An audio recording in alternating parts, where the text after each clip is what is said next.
तो आज का जो मैंने आपको बताना है वो मैंने आपको फ़िज़िक्स के बारे में बताना है, मतलब फ़िज़िक्स के कुछ ऐसे इंपॉर्टेंट टॉपिक्स मैंने आप लोगों को शॉर्ट, लॉन्ग और एमसीक्यूज़ के लिहाज से बताने हैं जो कि एग्ज़ाम वाइज इंपॉर्टेंट हैं, ऐसे बच्चों के लिए भी जो इनकी बहुत अच्छी तैयारी है और ऐसे बच्चों के लिए भी जिनकी अच्छी तैयारी नहीं है। ठीक है, अच्छे बच्चों की तैयारी है तो बहुत वेल एंड गुड है, वो क्वेश्चंस करेंगे तो उनके लिए और भी ज़्यादा अच्छा होगा। जिनकी अच्छी तैयारी नहीं है, अगर वो ये क्वेश्चंस तैयार कर लेंगे तो उनके लिए और ज़्यादा हेल्पफुल रहेगा, आगे जाके इजीली अच्छे नंबर वो गेन कर सकते हैं। ठीक है, तो सबसे पहले हम लोग स्टार्ट कर लेते हैं। कंटेंट हमारे पास कितना है? ठीक है, 1 2 3 4 5 6 7 8 9। ठीक है, टोटल हमारे पास फिजिक्स के 9 चैप्टर्स हैं।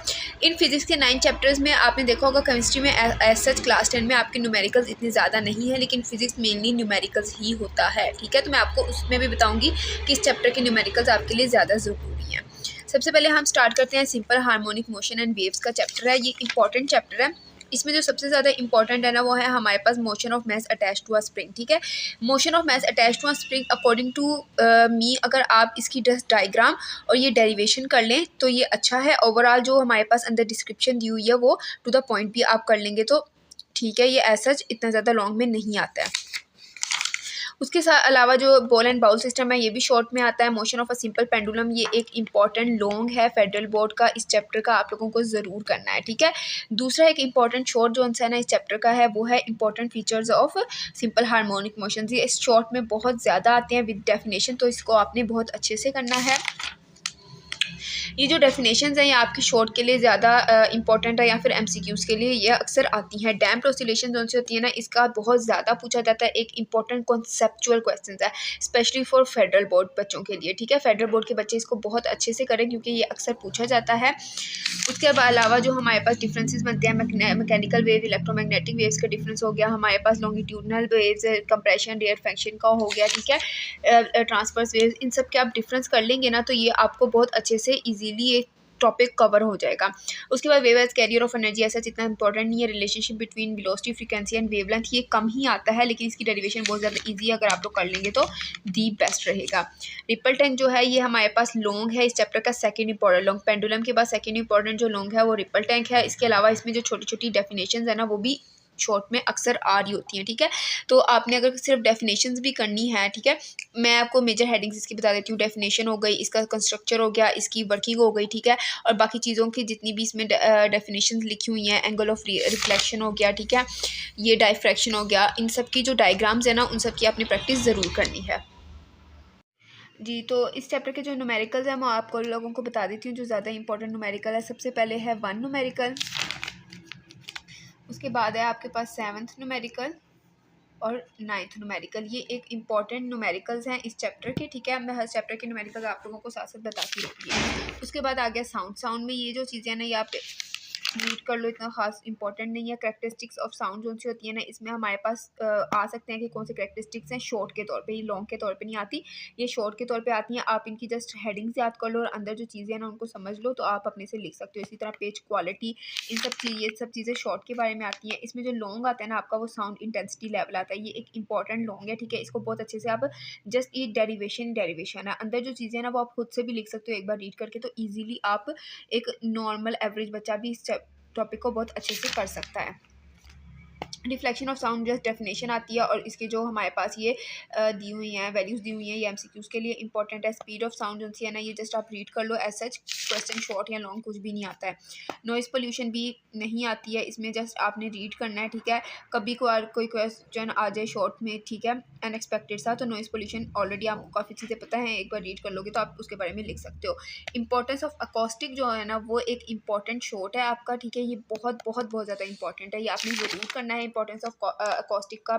उसके ऑडिबल फ्रीक्वेंसी रेंज का मैं बताई थी कि इसमें आगे अल्ट्रासाउंड जो है ना अल्ट्रासाउंड की यूजेस लिखे हुए हैं वो बहुत ज़्यादा इंपॉर्टेंट लॉन्ग है और बिल्कुल बेसिक चीज़ें हैं, तो वो आप लोगों ने ज़रूर करनी है। मेरे बुक में वो पेजेस मिसिंग है इसलिए मैं आपको दिखा नहीं सकती, वरना आप लोग अपनी बुक से वो मार्क कर लीजिएगा इंपॉर्टेंट लॉन्ग। थर्ड चैप्टर जो हमारे पास आता है वो ज्योमेट्रिकल ऑप्टिक्स है। ज्योमेट्रिकल ऑप्टिक्स में जो हमारे पास इंपॉर्टेंट शॉर्ट है, बेसिकली मैं इस चैप्टर का आपको बता दूँ ये पूरा चैप्टर ही इंपॉर्टेंट है। ठीक है, एक ना एक चैप्टर आपका बुक में होता है जिसको आपने कंप्लीट करना होता है, तो ये थोड़ा सा डिफिकल्ट भी है और इंपॉर्टेंट भी है। ठीक है, तो इसको आप लोगों ने ज़रूर करना है। इसमें जैसे मैं आपको ये बता सकती हूँ कि इसमें क्या शॉर्ट क्या लॉन्ग है, मैं ये नहीं कह सकती कौन सा इंपॉर्टेंट है कौन सा इम्पॉर्टेंट है क्योंकि पूरा चैप्टर ही बहुत ज़्यादा इंपॉर्टेंट है। सबसे पहला जो है रिफ्लेक्शन ऑफ लाइट, ये हमारे पास शॉर्ट है। लॉज ऑफ रिफ्लेक्शन बहुत इंपॉर्टेंट शॉर्ट है।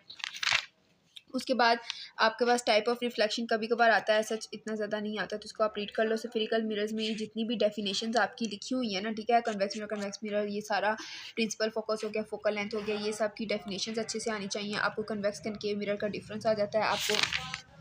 दूसरा, image location bye spherical mirror formula, जैसे फार्मूला फॉर एमसीक्यूज वाइज आपको आना चाहिए। ये टेबल इंपॉर्टेंट है MCQs wise.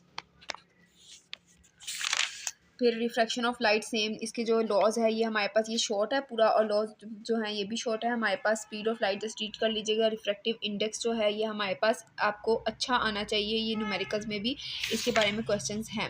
Total internal reflection important है, इसके आगे जो एप्लीकेशन है वो बहुत ज़्यादा इंपॉर्टेंट है, आपने उनको बिल्कुल भी मिस आउट नहीं करना है। ये शॉर्ट में या फिर लॉन्ग में अक्सर आती है, एक ना एक पार्ट इसमें से ज़रूर आता है।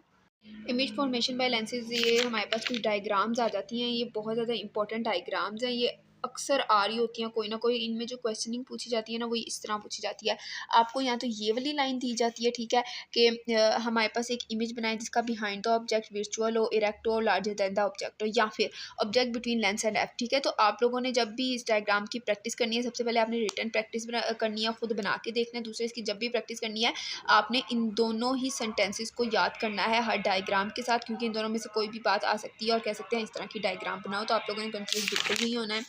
दूसरा जो है वो हमारे पास मोस्ट इंपॉर्टेंट जो है ना, वो इस चैप्टर के लॉन्ग जो है उसमें सबसे पहले आ जाता है सिंपल माइक्रोस्कोप, कंपाउंड माइक्रोस्कोप आ जाता है और टेलीस्कोप आ जाता है। ये तीन मोस्ट इंपॉर्टेंट लॉन्ग जो है ना ये आप लोगों के इस चैप्टर के हैं, ये आपने बिल्कुल भी मिस आउट नहीं करते हैं। और स्पेशली बच्चे इनके डायग्राम्स में बहुत ज़्यादा मिस्टेक्स करने हैं, तो आप लोगों ने अच्छी प्रैक्टिस करनी है। अगर आप चाहते हो कि आपके अच्छे मार्क्स आएँ, आप कोई भी गलती ना करो, तो इसकी अच्छी प्रैक्टिस करनी है।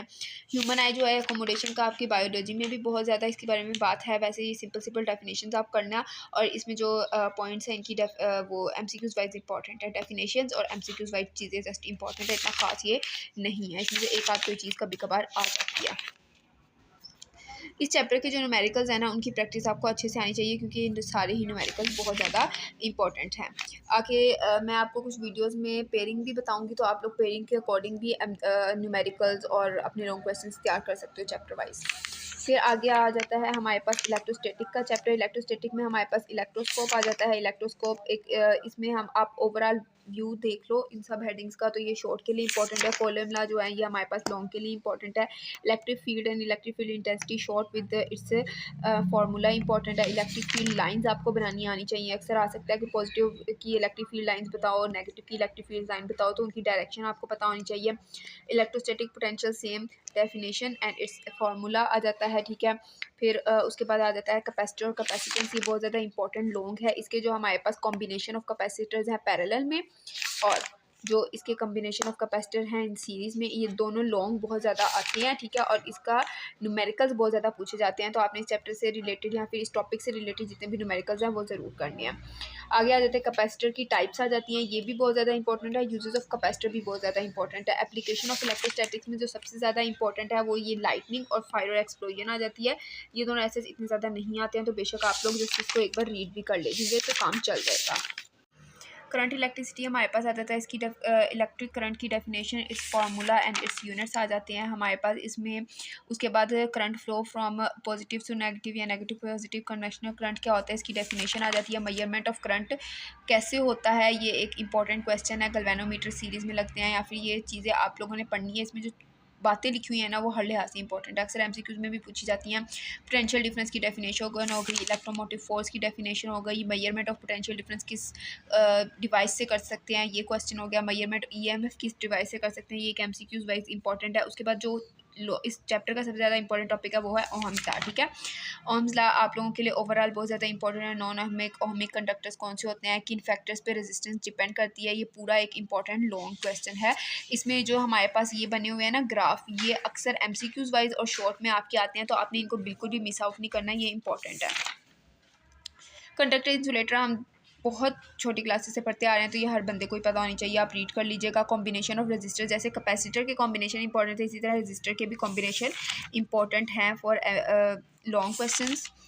फिर आ जाते हैं हमारे पास इलेक्ट्रिक एनर्जी एंड जाउल्स, इसकी डेफिनेशन और फार्मूला इंपॉर्टेंट है। उसके बाद इलेक्ट्रिक पावर सेम डेफिनेशन और हमारे पास फार्मूला इंपॉर्टेंट है। किलोवाट आवर का कुछ क्वेश्चंस आए हुए हैं कि इनको किलो जाउल में कन्वर्ट करो, जैसे कि ये मेगा जाउल में कन्वर्ट किया हुआ है, तो ये डेरिवेशंस जो है ना और इसके फार्मूलाज हैं ये इंपॉर्टेंट है, इनको आपने प्रैक्टिस करनी है। डायरेक्ट और अल्टरनेटिंग करंट का जस्ट डिफरेंस आप लोगों ने याद करना है। सप्लाई टू अ हाउस के में जो अर्थ वायर है, न्यूट्रल वायर है, लाइव वायर है, इनकी डेफिनेशन याद करनी है और इनकी कितनी वैल्यूज़ है। देखिए न्यूट्रल वायर 220 वोल्ट की होती है, ये चीज़ आपने याद करनी है। हाउस वायरिंग में आगे हमारे पास ऐसा इतना इंपॉर्टेंट नहीं है। हैजर्ड्स ऑफ इलेक्ट्रिसिटी में आपके पास टॉपिक्स आ सकते हैं, इंसुलेशन डैमेज या फिर डैम्प कंडीशंस में, ये आपने शॉर्ट के लिहाज से करने हैं। इसके बाद आ जाता है हमारे पास सेफ्टी डिवाइसेस में फ्यूज़ और सर्किट ब्रेकर सबसे ज़्यादा इंपॉर्टेंट है। सर्किट ब्रेकर अक्सर लॉ शॉर्ट में आता है। इलेक्ट्रोमैग्नेटिज्म के चैप्टर में जो हमारे पास सबसे ज़्यादा इंपॉर्टेंट है उसमें हमारे पास डायरेक्शन ऑफ मैग्नेटिक फील्ड के जो ये रूल्स हैं ये इंपॉर्टेंट है। ये वाला रूल हो गया, ये वाला रूल हो गया, ये इंपॉर्टेंट है। उसके बाद ये जो 3 पॉइंट्स हैं ये इंपॉर्टेंट है। डिटर्मिनेशन ये भी हमारे पास ये वही रूल है। फिर उसके बाद जो सबसे ज़्यादा इंपॉर्टेंट है वो डीसी मोटर की वर्किंग आ गई है कंप्लीट, आपके पास ये लॉन्ग आता है। इलेक्ट्रोमैग्नेटिक इंडक्शन की जस्ट डेफिनेशन आपने करनी है। लेंस लॉ की डेफिनेशन करनी है। लेंस लॉ बहुत बहुत बहुत ज़्यादा इंपॉर्टेंट है, इसको अपने अब बिल्कुल भी मिस आउट नहीं करना। एसी जनरेटर इंपॉर्टेंट लॉन्ग है, ये आपने सारा यहाँ तक करना है। म्यूचुअल इंडक्शन जो है ये भी हमारे पास लॉन्ग के लिए इंपॉर्टेंट है विद डायग्राम्स इन सब की। ट्रांसफार्मर हमारे पास लॉन्ग के लिए इंपॉर्टेंट है। ट्रांसफार्मर के जो न्यूमेरिकल्स है ना वो बहुत ज़्यादा इंपॉर्टेंट है, वो आपने ज़रूर करने हैं। हाई वोल्टेज ट्रांसमिशन ऐसा इंपॉर्टेंट नहीं है इसमें, जैसे ये रिले इंपॉर्टेंट है शॉर्ट के लिए। फिर आ जाती है थर्मियोनिक एमिशन। थर्मियोनिक एमिशन में जो सबसे ज़्यादा इंपॉर्टेंट है वो ये है हमारे पास, इसमें आपके पॉइंट वो शॉर्ट आ जाते हैं कि इनमें से कोई भी एक बता दो। रिफ्लेक्टिव फील्ड या फिर मैग्नेटिक फील्ड की डिफ्लेक्शन लॉन्ग में। कैथोड रे ऑसिलोस्कोप पूरा का पूरा लॉन्ग इंपॉर्टेंट है। एनालॉग और डिजिटल इलेक्ट्रॉनिक्स का जस्ट डिफरेंस आपको आना चाहिए। बेसिक ऑपरेशन जो है ना ये आपके चारों बेसिक ऑपरेशन ये आपने चारों अच्छे से करने हैं, ये इंपॉर्टेंट हैं फॉर लॉन्ग। ठीक है, ये जितने भी गेट्स हैं, होम सेफ्टी अलार्म हो गया, ये इंपॉर्टेंट है। इंफॉर्मेशन एंड कम्युनिकेशन टेक्नोलॉजी के चैप्टर का जो मैं आपको बताऊंगी ना वो कहूँगी ये ओवरऑल चैप्टर जो है ना ये ऐसे बहुत ज़्यादा इंपॉर्टेंट नहीं है, लेकिन इसमें से कोई ना कोई क्वेश्चन आ जाता है, तो मैं तो आपको यही कहूँगी कि आपने इस पूरे चैप्टर को रीड आउट कर लेना है, ठीक है, अच्छे से, क्योंकि ये बिल्कुल बेसिक बातें हैं, आपको इन सब चीज़ों के बारे में पहले से भी पता है, तो आप अच्छे से ये चैप्टर कंप्लीट कर सकते हो। कंपोनेंट्स हो गए हैं, ये शॉर्ट होता है हमारे पास। फ्लो ऑफ इंफॉर्मेशन ये भी शॉर्ट के बारे में आता है। Transmission of radio waves, electrical signals आ गया, ये जो है नहीं ये हमारे पास शॉर्ट इंपॉर्टेंट शॉर्ट है। फिर ऑप्टिकल फाइबर्स वाला जो है ये भी हमारे पास शॉर्ट है, ये आपने पीछे लाइट में भी पढ़ा होगा, तो बेशक आप सेम वही लिख लो या फिर ये वाला लिख लो, कोई एक बार लिख लो, ठीक है। फिर कंप्यूटर जो होता है ये ओवरऑल इंपॉर्टेंट है, इसमें जो हमारे पास ये मेमोरीज है ना ये इंपॉर्टेंट है, इनका डिफरेंस आ जाता है। प्राइमरी मेमोरी, सेकेंडरी मेमोरी आ जाती है। हार्डवेयर सॉफ्टवेयर का डिफरेंस आ जाता है। मैग्नेटिक डिस्क और कम्पैक्ट डिस्क का डिफरेंस आ जाता है, मतलब ज़्यादातर आपने इनके डिफरेंसेस याद करने हैं। उसके बाद ऐसे इतने ज़्यादा इंपॉर्टेंट कोई भी इसमें टॉपिक नहीं है। लास्ट चैप्टर जो आपका हमारे पास आ जाता है एटॉमिक न्यूक्लियस में, उसमें हमारे पास ये जस्ट डेफिनेशन है जो आप लोग शुरू से पढ़ते आ रहे हो। वो नेचुरल रेडिएक्टिविटी क्या है ये आपको पता होना चाहिए। बैकग्राउंड रेडिएशन शॉर्ट में आती हैं। न्यूक्लियर ट्रांसम्यूटेशन शॉर्ट में आ जाती है, बल्कि ये लॉन्ग है। न्यूक्लियर ट्रांसम्यूटेशन की जो 3 हेडिंग्स है ना ये लॉन्ग के लिए बहुत ज़्यादा इंपॉर्टेंट है। उसके अलावा ये जो आयोनाइजिंग इफेक्ट, पेनिट्रेटिंग एबिलिटी है, ये तीनों अल्फा की कैसी है, बीटा की कैसी है, गैमा की कैसी है, ये बहुत ज़्यादा लॉन्ग में आती है। आपके हाफ़ लाइफ के जो न्यूमेरिकल्स है आपके बुक में वो बहुत ज़्यादा इंपॉर्टेंट है। आपको हाफ़ लाइफ का सारी डेफिनेशन और सारा कुछ पता होना चाहिए, ये शॉर्ट में आता है हाफ़ लाइफ। फिर इसके आ जाते हैं हमारे पास इनके यूजेस इंपॉर्टेंट हैं। ये सारे रेडियो आइसोटॉप्स के ये लॉन्ग में आते हैं और बहुत इजी लिखे हुए हैं, आप लोग एक बार रीड भी करोगे ना तो आप लोगों को आ जाएगा। उसके बाद जो इंपॉर्टेंट लॉन्ग आते हैं ना इसमें फ्यूजन और फ्यूजन रिएक्शन का हमारे पास आ जाता है। ये फ्यूजन रिएक्शन ऐसे सोच है, लेकिन इंपॉर्टेंट जो है ये आपका फ्यूजन रिएक्शन है। हैज़र्ड्स ऐसे इंपॉर्टेंट नहीं है, ये जस्ट आप लोग एक बार रीड कर लेना, और जो हमारे पास हाफ लाइफ के न्यूमेरिकल्स हैं उनको आपने अच्छे से करना है जी। तो फिजिक्स का आज का मैंने सारा गेस्ट पेपर या इंपॉर्टेंट पेपर जिसको आप कहते हो कि मैंने बता दिया है एवरेज स्टूडेंट के लिए, जो कि एक टॉपर इन क्वेश्चंस को तो बिल्कुल भी कभी छोड़ेगा नहीं पेपर को तैयार करते हुए, ठीक है। तो आपने इन सब क्वेश्चंस को अपने माइंड में रख के पेपर को तैयार करना है। जितने कम टाइम में ये क्वेश्चंस आप कर लोगे उतने अच्छा होगा, ठीक है जी। तो ये इंपॉर्टेंट शॉर्ट मैंने आप लोगों को बता दिए हैं, लॉन्ग सारा कुछ बता दिया है। कोशिश करें इन्हीं के मुताबिक आप लोग अपनी तैयारी करें तो इंशाल्लाह बहुत अच्छे मार्क्स लेंगे बोर्ड एग्जाम में, चाहे वो फेडरल का है चाहे वो पंजाब बोर्ड का है, दोनों में ही ये टॉपिक्स बहुत ज़्यादा आपके इंपॉर्टेंट हैं। उसके अलावा मैं पंजाब के कुछ दिनों में पेयरिंग स्कीम भी बताना शुरू कर दूँगी, तो ज़्यादा से ज़्यादा मेरे चैनल को सब्सक्राइब करें और लाइक करें ताकि ज़्यादा से ज़्यादा लोगों तक ये वीडियोज़ पहुँचे।